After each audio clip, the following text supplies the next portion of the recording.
Dernier flash sur Matin Bonheur de ce vendredi 31 mai 2019. Drame à Budapest, le naufrage d'un bateau de tourisme transportant des vacanciers sud-coréens en Hongrie a fait au moins 7 morts et 21 disparus dans la nuit du 29 au 30 mai. La police hongroise a annoncé l'ouverture d'une enquête criminelle et diffusé des images de la collision d'un bateau de tourisme avec un autre navire de croisière en raison des chutes de pluie abondantes depuis mercredi et depuis le début du mois de mai. Un fort courant agite le Danube, compliquant la tâche des secours et laissant ainsi craindre un bilan plus élevé. Dans un entretien accordé aux Parisiens, le procureur de Paris, Rémi Heitz, assure que certains policiers seront renvoyés devant le tribunal correctionnel d'ici la fin de l'année. Interrogé sur l'écart de traitement qui, d'après certains manifestants, subsiste entre les gilets jaunes et les forces de l'ordre soupçonnées de violence, le procureur de la ville de Paris invoque le recours légitime à la force dont dispose la police.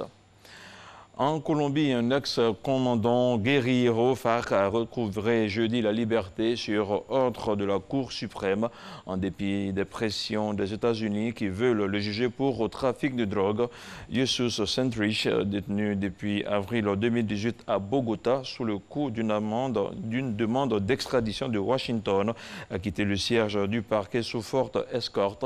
L'ancien chef FARC, aujourd'hui âgé de 52 ans et malvoyant, a toujours clamer son innocence et dénoncer un complot de Washington et du parquet colombien. Avec un poids de 245 grammes, le plus petit bébé du monde est né en Californie. Une césarienne pratiquée au 5e mois de grossesse avait été nécessaire pour sauver la mère et son bébé. Le bébé est sorti de l'hôpital après 5 mois de soins et pour la petite californienne, en tout cas, les choses se déroulent bien pour l'instant. Du sport, du football avec la Copa América touchée au genou. Neymar a préféré écourter mardi dernier son entraînement du jour avec la sélection brésilienne. L'international brésilien a ensuite écarté toute blessure grave à moins de 3 semaines de la Copa América. Lors de la 3e séance d'entraînement depuis son arrivée au complexe de la Granja Comari de Teresópolis, près de Rio de Janeiro, l'attaquant de 27 ans a porté sa main au genou gauche après une frappe de balle, a constaté un journaliste. Il était sorti du terrain en boitant aux côtés du médecin de la Seleção.